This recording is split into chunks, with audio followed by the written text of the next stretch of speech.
Hello everyone, it's Lucas Turnbull. I am a sales engineer with Building System Solution Division out of Thermo Systems in Elmhurst, Illinois. Today I'm going to be giving you a quick summary of my overview of current ASHRAE position papers presentation. This will be recorded. I am planning on putting it up on YouTube, and from there you'll be able to watch it offline, and then hopefully sometime next week we can get together and do a Q&A session. This will make it much easier to integrate between all of our schedules and all of that fun stuff. So to start off with, I'm Lucas Turnbull. I have a Bachelor of Science in Mechanical Engineering from Bradley University. This is my 6th year as of June 1st with Thermo Systems and 4th with Building System Solutions. Building System Solution is a talented team combined of engineers, industry veterans, and customer service representatives that are here to solve your toughest problems. We mainly play in the design, build, retrofit, replacement market. And as you can see in the picture on the right, we have quite a few gray hairs on our team, and we've seen most problems. So if you run into a problem, have any issues solving it, feel free to reach out to me. I'm sure we can figure it out. To start off this presentation, I wanted to go into a little bit of what a position document from ASHRAE is and who ASHRAE is. ASHRAE was founded in the 1800s. They're over 100 years old, and they are a global society. It's the American Society of Heating, Refrigeration, and Air Conditioning Engineers, but they are in, I think, 130 some countries right now with different chapters in each. And really what they are here to do is to combine manufacturing, research, which is universities, and design engineers all together to come up with standards for building codes. I'm sure you guys all know of ASHRAE Standard 90.1. It comes out every 3 years. The latest revision is typically adopted by the state of Illinois. So I want to make sure that you understand that ASHRAE produces standards. These standards are not legally binding. They are more or less suggestions from the industry experts. And those standards typically are adopted by local mechanical codes. It can be on the city level, like Chicago, or county level, like Cook County, or the state level, like Illinois. Depending on which state you're in, the ASHRAE standard adoption rate is different. You could be in a state that has adopted 90.1 from 2004 and never adopted anything further. Or you could be in a state like Illinois who has typically adopts the latest revision whenever they can. And also realize that even though these standards will be adopted, some of the mechanical codes, like the City of Chicago Mechanical Code, is not exactly the same as ASHRAE's. They take exemptions and they do things a little bit different on the locality level, so just beware. But ASHRAE also does position documents. What position documents are is kind of a quick reaction force. So the example here is Legionella. When Legionella was found to be made from cooling tower plumes and getting people sick, mostly in larger cities, ASHRAE quickly formed a council and put out a position document on Legionellas. This position document suggests a way to operate and install HVAC systems. This document was adopted into their new standard, and then the standard was adopted into most locality mechanical codes. So seeing them put out position documents does not mean I am legally binded to do what they say, but it does mean there is a movement that could possibly end up legally binding me to do what they say. And also a disclaimer before we start. First off, I have just recently revised this entire presentation, so if it goes a little awkward, I apologize. It's my first running of it. I shortened it so we can get a little bit shorter run time, and you guys don't have to sit in front of a TV for an hour listening to me drone on. But the other disclaimer is in this presentation, I will dive into the science behind our current situation. The intent is to educate members of our industry on the technologies and the applications of these technologies. However, none of these technologies have been tested with the current SARS-CoV-2 pathogen. With that being said, today our intent is to go over 3 different ASHRAE position documents and chapter of the applications handbook on ultraviolet air and surface treatment.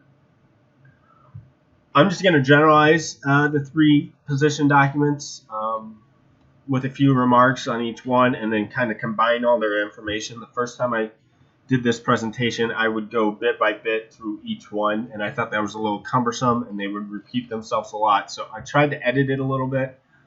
Give me feedback in the comments if you can. I'd love to tone this in to where it's polished. Still working on that. The first position document to discuss is the ASHRAE position document on airborne infectious diseases. This was produced in January 19th of 2014. A Technology Council reaffirmed it February 5th of 2020. The reason why I put this first is it was the first position document concerning airborne infectious diseases put out during this pandemic we're in. And what it states is airborne infectious disease transmission can be reduced using a multitude of HVAC design strategies that we all know what they are. We know how to implement them, but sometimes we have to point it out to each other to utilize. The second one is a direct position document for COVID-19. It is the ASHRAE position document on infectious aerosols. They state infectious aerosols can be disseminated through buildings by pathways that include air distribution systems and interzone airflows. And they call on us to manage indoor air control distribution of infectious aerosols. So this one's really special because they are pertaining this entire document to COVID-19. Most of the information we have in this presentation is in this document. This is definitely the most important one to read if you're going to pick up one of these. The final one that we're going to discuss is ASHRAE position document on filtration and air cleaning. So this position document says that filtration and air cleaning technologies are often regarded as an attractive alternative to ventilation. In the end, what they are trying to do is give you an effective air changes per hour rate. So we all know what air changes per hour, and we all know that typical commercial rooms are at anywhere from 4 to 8 air changes per hour, and that's good enough. That's a good size of HVAC. Well, right now we are wanting to up our air changes per hour so we can get that infectious particulate out of occupied spaces as fast as we can. There's one way to do it is ramping up the HVAC equipment. Most that's installed cannot be ramped up that much. We're kind of severely limited in that issue. So then we can also use other tools in our tool chest like filtration or UVGI or ionizers to effectively up our air changes per hour. And that's kind of where the air cleaning comes from. We'll get more into that soon. The first thing to note is that ventilation and air cleaning are not the end-all be-all. We can't go in there and spend all the money to make an 100% uninfected area. If someone comes in with an infection and is spreading it asymptomatic or symptomatically, it doesn't really matter. The scary thing about this disease is it is asymptomatically spread, but we have to aim to reduce the transmission. So what we are going to do is try to up our effective air changes per hour using the ventilation and air cleaning methods. If we take a card out of the healthcare facility design book and start implementing infection control bundles, we'll be way better off. So for those who don't know, an infection control bundle is kind of an administrative way that healthcare facilities go about minimalizing the spread of infectious diseases. And they use more than one cog, but the 3 most important cogs are sterile barriers, proper hygiene, and ventilation and air cleaning schemes. So everyone should wear a mask. It's recommended from the government right now. You're not protecting yourself entirely, but you're slowing the aerosolization of your infectious droplets using a mask. Proper hygiene should be available. I believe OSHA is recommending that employers provide proper hygiene, and that means places to wash your hands or sanitize things, wipes to sanitize, proper alcohol cleaners in the workspace. So this should all be followed, and we will do our best to up their ventilation and air cleaning schematics, but we cannot ensure proper hygiene or sterile barriers by putting a makeup air unit on the roof.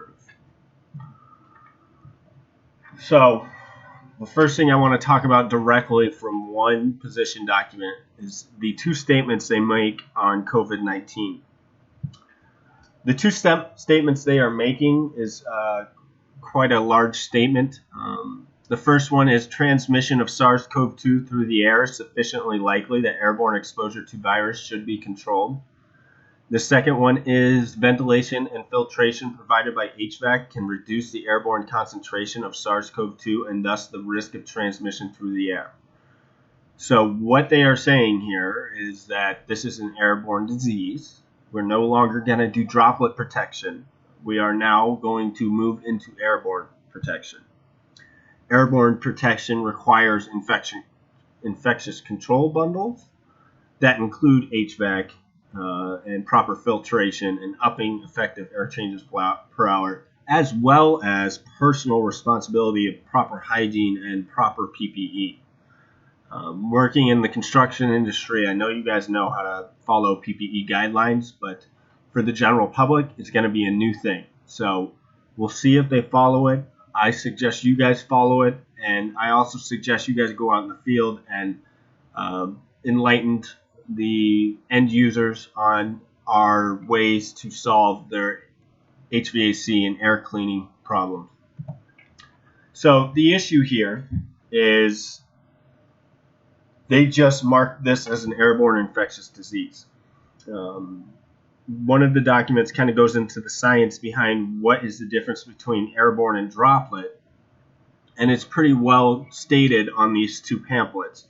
On the left is droplet precautions. We know how to deal with droplet precautions. If you guys remember when COVID first came over to the United States on the West Coast, all the ICU rooms were using droplet protection.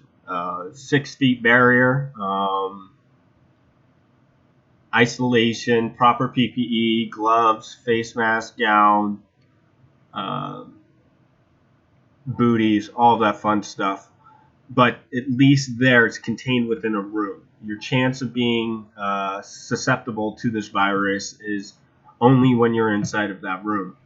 Now, if you go to airborne precautions, you start to have to wear a CPAPer or a PAPR or an N95, and that is to filter out specific size particulates from the air before you can breathe it.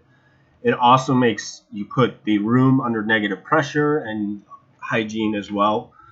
But the reason why there's such a big difference here is because when you're infected, you are releasing droplets. When you sneeze, laugh, smile, yell, cry, there are liquid droplets coming out of you, whether you realize it or not, even if you're just talking.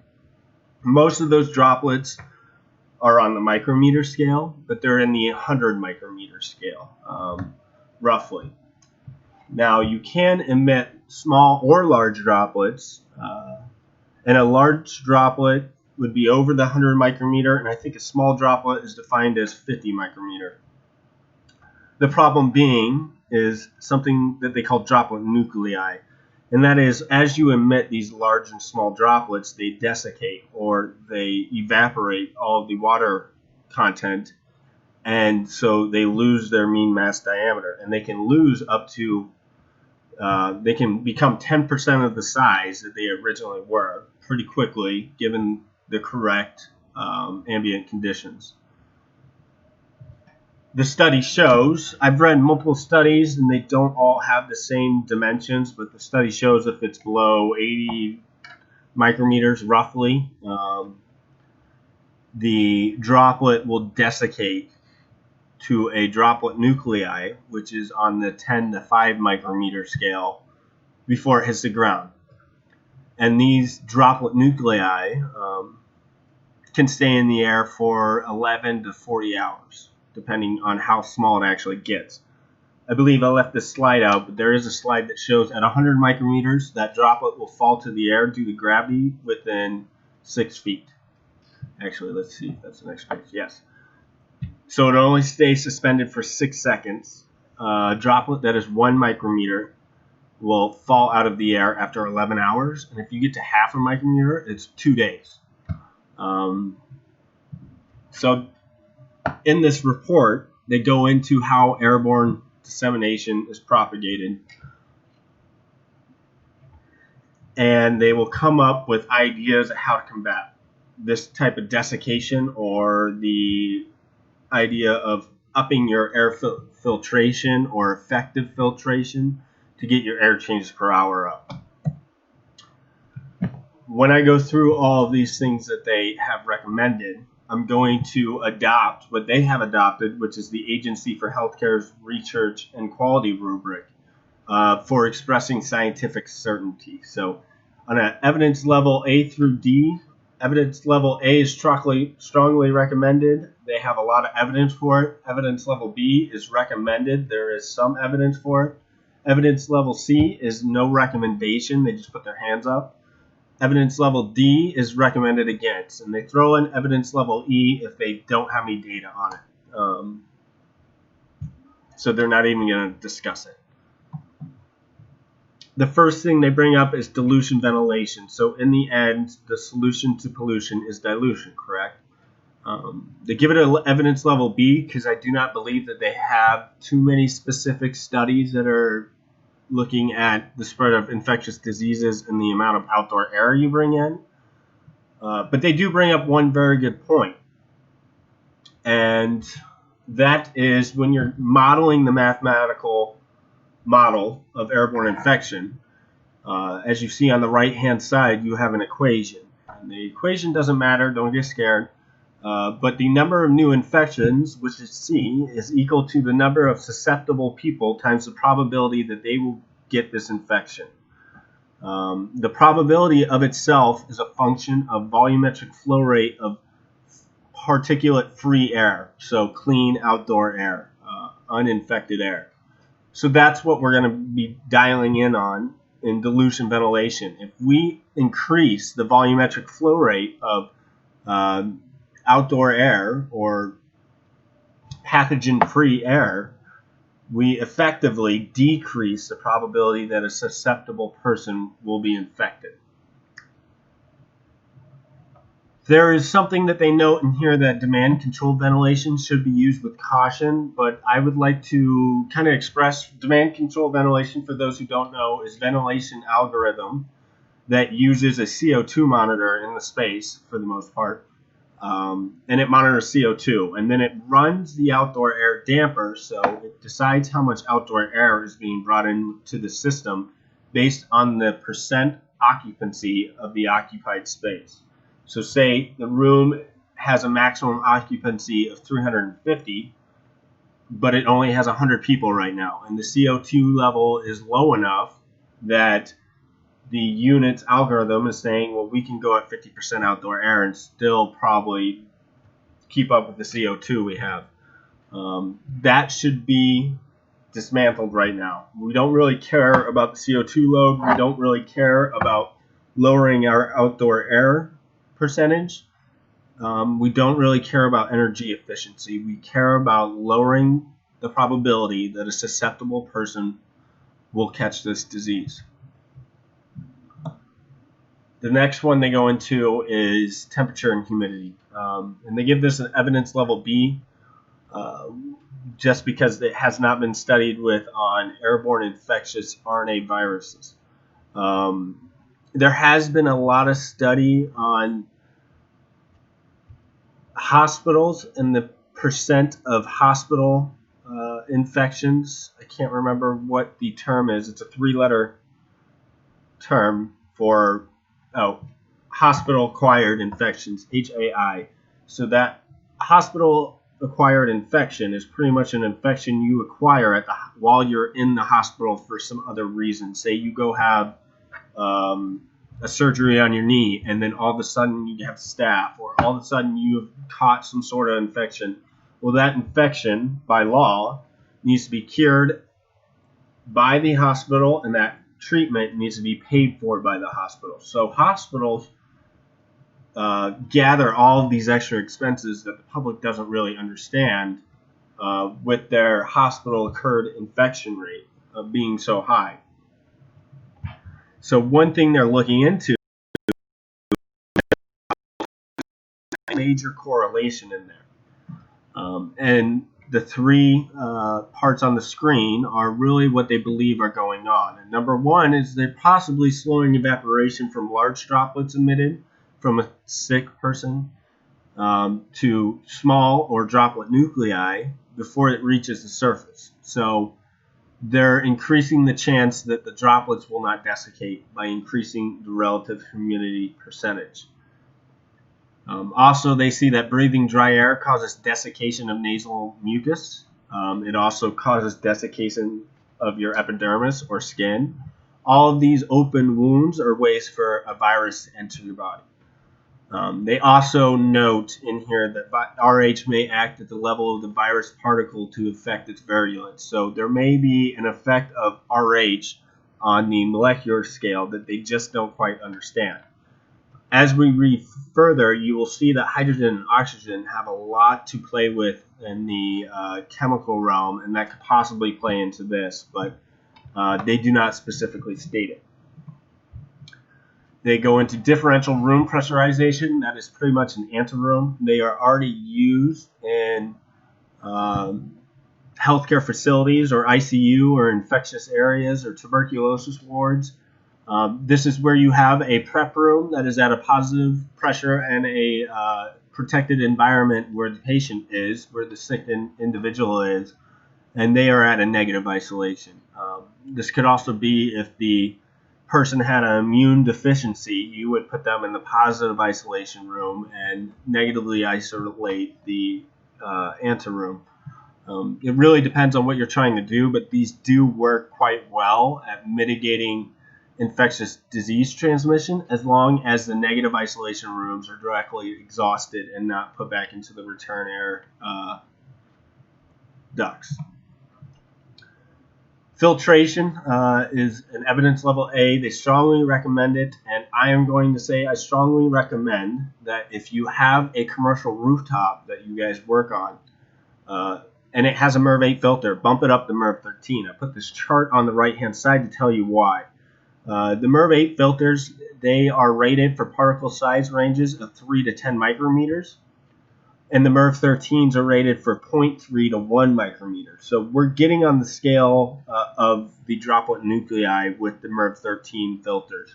We're going to filter out much more droplet nuclei that make their way into the return ducts than we would with the MERV 8. So if your fans can handle it, and not all fans can, but if your fans can handle it, I strongly suggest you swapping out the 2-inch MERV 8s for the 2-inch MERV 13s.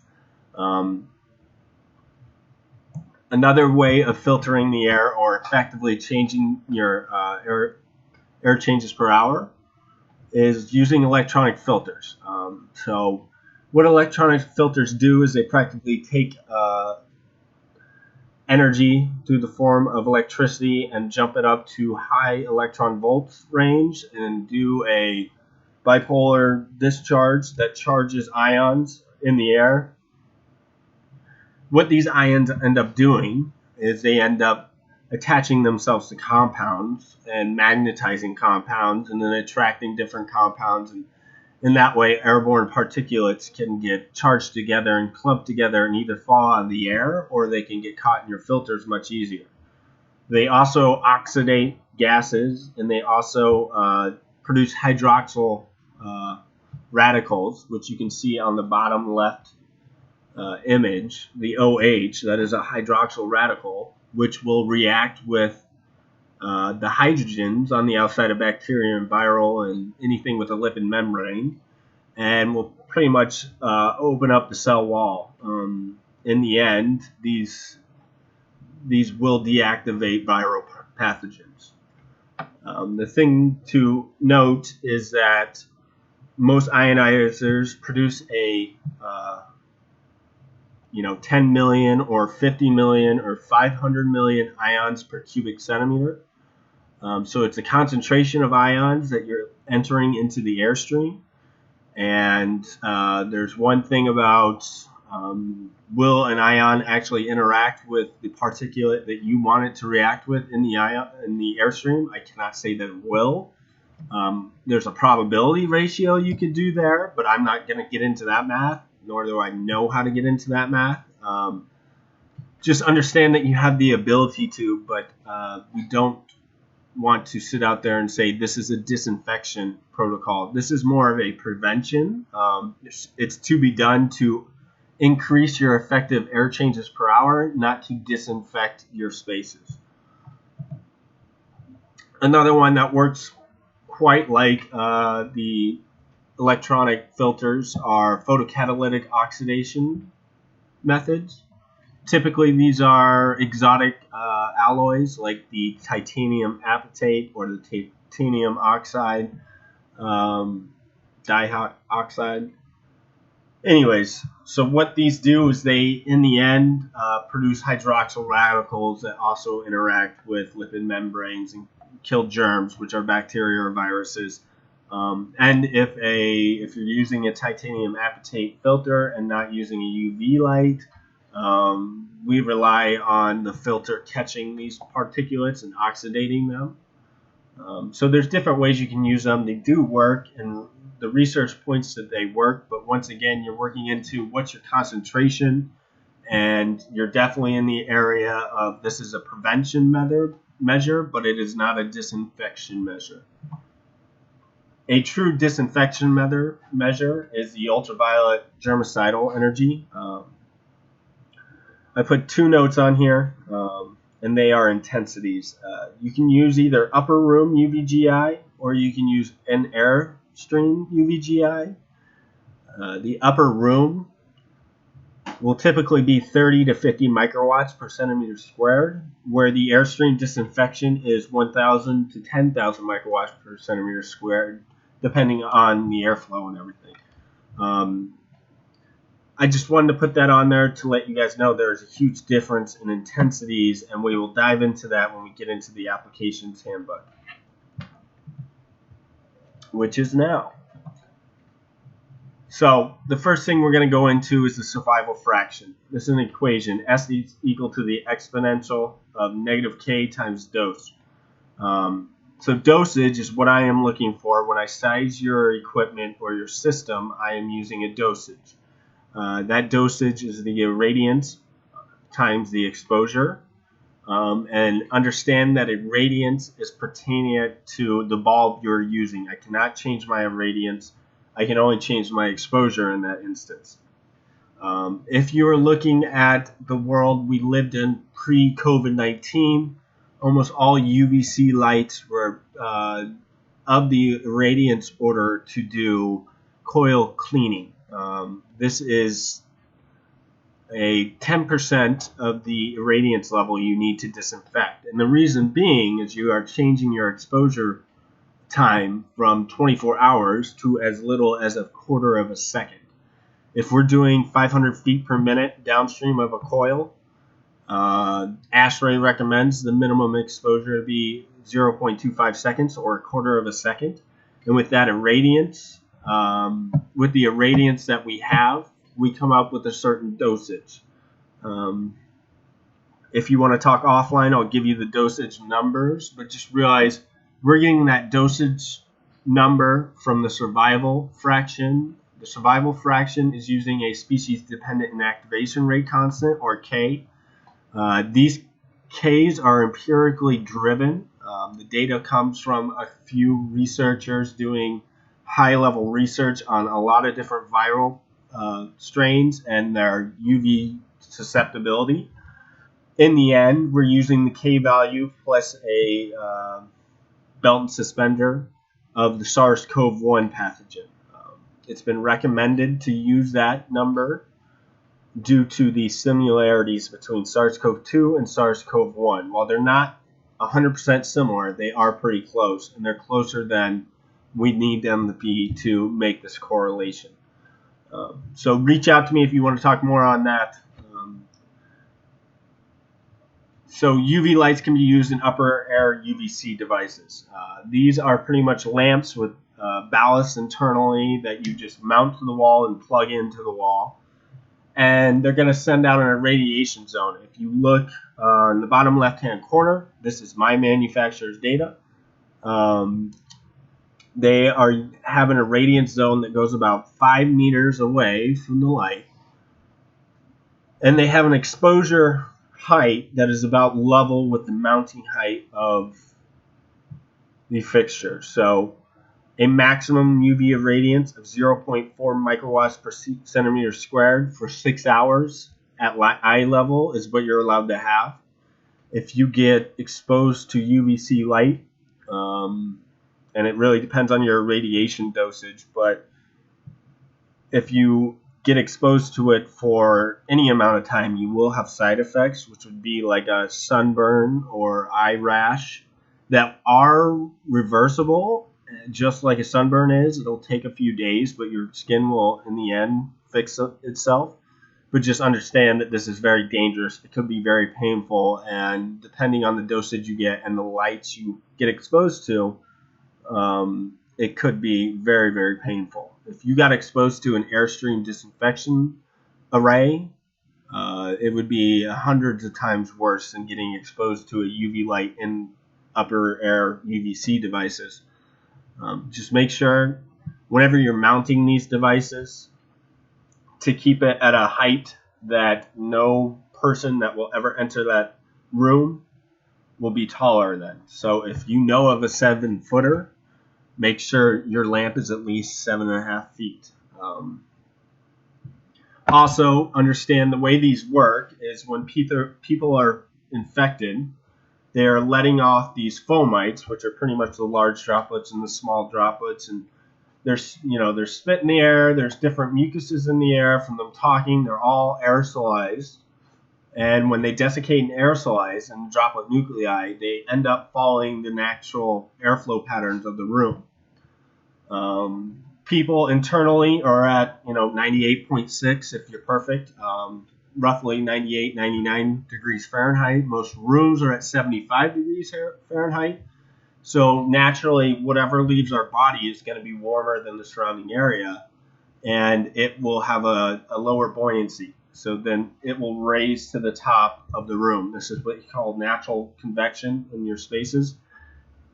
Well, that's good, and having a airflow regime that has less than 6 air changes per hour gives you a very good mixing and a very nice natural convection throughout your space, and that's the limit that we recommend UV lights to be in. But this natural convection allows those fomites to go up to the ceiling, and then we will hit it with a dosage of irradiation and inactivate it before it falls back down and enters the breathable space of the occupants. For a large, heavily occupied room, this is probably the best prevention method, because realize no matter what we do in the HVAC world, we will never be able to affect you transmitting this pathogen to someone who is 3 feet from you. If you guys are not using any sterile barriers, there is no proper hygiene, there's nothing we can do. But we can definitely slow the spread if you aerosolize this pathogen and allow it to go through the natural convection route, and we hit it with the upper room UV light. The next one to talk about is Airstream disinfection. We can do behind the coil disinfection, we can do in front of the coil disinfection, we can do return air disinfection. Return air is good because bulbs actually work better when they're warmer. I think the maximum operating or the optimal operating temperature of a UVC bulb is around 120 degrees or something like that. So at 55 degrees, its performance is quite hurt, and that is just because there is an actual reaction going on between mercury and phosphorus and all of that fun stuff inside the bulb. And the warmer the air is around, the more the chemical reaction likes to go. But anyways, so you can get a bump, or in the end have to provide less UVC bulbs by putting your UVC lights in the return duct or up front of a cooling coil. The problem being UVC destroys any synthetic filter media. UVC, you need an exposure irradiation zone, and at 500 feet per minute, which is most commercial or rooftops or air handlers, that's a 2-foot zone between your filters and your coils. Not very many of the commercial rooftops I sell have 2 feet between the filters and the coils. So most of the time we're going to be pushed downstream of the coil. That'll mean we'll have to add more lamps, but we would at least be able to use the 500 feet per minute and only have 2 feet of irradiation zone. If we go into the return air ducts to improve our efficiency on the bulbs and have to use less bulbs, just realize to get a 1/4 second exposure, we need 4 feet now. And we need to do a design of UV lamps in series or in parallel or whatever to effectively irradiate that entire radiation zone. I left this slide in there just to realize that there are UVC fixtures out there that are called standard bulbs, and they are for cleaning your coils, and that is what every manufacturer has produced for the last 30 years for UV lights. That's really the UV lights that were sold. There are a few disinfection ones that are out there, but that is typically healthcare or military based. It's not typically used in the commercial realm. So anybody that has a standard output bulb is using something with radiation levels that rely on 24-hour exposure. We're going to have a 1/4 second exposure. So understand it's not apples to apples. If you have one quote from one UV manufacturer and a quote from another UV manufacturer, and one is 10x the price, go with the one that's more expensive, because they are most likely giving you high output bulbs and the correct application and products rather than giving you coil cleaning bulbs. The summary of this presentation is you need to use dilution, humidity, UVC filters, and ionizers to help increase our air changes per hour. Is it cost effective? Is it practical? Are you looking for prevention or disinfection? These are all questions that I can answer, and I can help you select certain ways to go about it. And most of the time, you're going to want to use more than one of these to get yourself from the good to the better category. Most people aren't going to be in the best, because that would be using all of them, and that would be cost prohibitive. But the better category will definitely decrease the rate of infection in any occupied space, and that is humidity control or UV disinfections coupled with filters and ionizers and upping your outdoor air. So this is definitely doable. It's definitely not the most expensive thing to do, and there are cheap routes, and there are more effective routes, and there are straight up disinfection routes. Reach out to me if you have any questions and you want to talk through it and get some ideas. The first application I want to talk about is the dentist's office. Typically they have waiting rooms, exam rooms, surgery rooms, and they're all small square footage.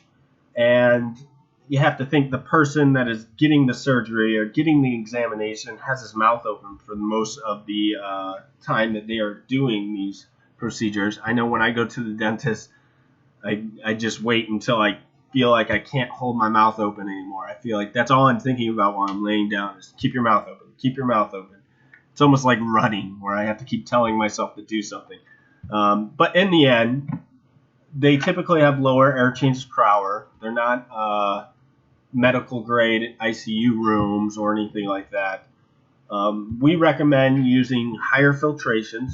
Try to put MERV 13 wherever you can here. We also recommend to do upper room UV lamps, because due to natural convection, most of the stuff that's leaving them that is aerosolized will go up to the ceiling, and we will be able to kill it before it returns down and falls in this dude's mouth. So I would say filtration, maybe ionization, but for sure in exam and surgery rooms, do upper room UV in here. Classrooms, this is just a pretty neat picture I found in ASHRAE's journal, and it is a 1960s picture of a classroom. Some of my colleagues are sitting in the front row right there, but those are actually upper room UV lights used in the 1960s for tuberculosis control. Tuberculosis, luckily, is not a big thing here in the States, but it is definitely a big thing in a lot of other countries around the world. One example I know of is Brazil. They have tuberculosis wards, and they still use upper room UV lights on their tuberculosis wards in patient rooms and in corridors to clean the naturally convected circulating air.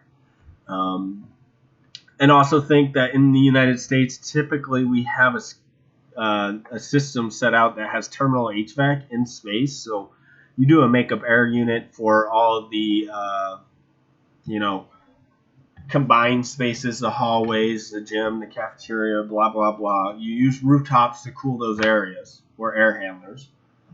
And in space, typically you have some sort of terminal HVAC unit, like a unit ventilator with chilled water or hot water, or a unit ventilator with DX, or something like that. Typically you have a terminal HVAC unit in the space cooling and heating that space.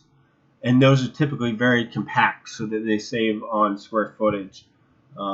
You can put ionizers in there very easily. You cannot put UV lights in those things at all. You just don't have the exposure irradiation zone that you need.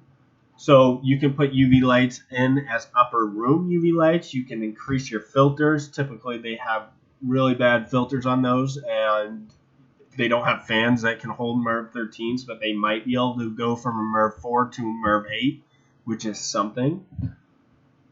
Also increasing dilution. Now, I know that we can't really do this during winter or summer here, but definitely stop your demand control ventilation for these spaces. Try to get as much outdoor air as your HVAC equipment can handle to these spaces. And think about in-room prevention methods, not disinfection, because I do not think you can disinfect in-room. But upper room UVGI filters, ionizers are what I would use here. And just so everybody understands how much this is wanted in the marketplace, these are two high-rises downtown Atlanta, Georgia. Hopefully they still look this nice. But since their state moved to opening up on June 1st, which is today, I hope them the best. They released a purchase order for $300,000 worth of UVC bulbs. Now, when I sell you a disinfection system, I am going to sell you a bulb, a grid to install it, ballast, power control, and pretty much a cord to plug it in, and that is it. So there is not much that goes into these. These are not that expensive. To invest $300,000 in UV lights means they are disinfecting all of their return air and possibly disinfecting some of their indoor spaces with upper room units. So there is a drive for this in the market. You're not going to be speaking upon deaf ears if you go down the route of making yourself more knowledgeable in this area, and people are doing this, and it's just time to show that you can be the one to provide them help. You can be their expert. So that'll conclude this recording. If you have any questions, all of my contact information is right here. I wish you guys the best for this week. I hope you stay happy and healthy. Thank you, guys.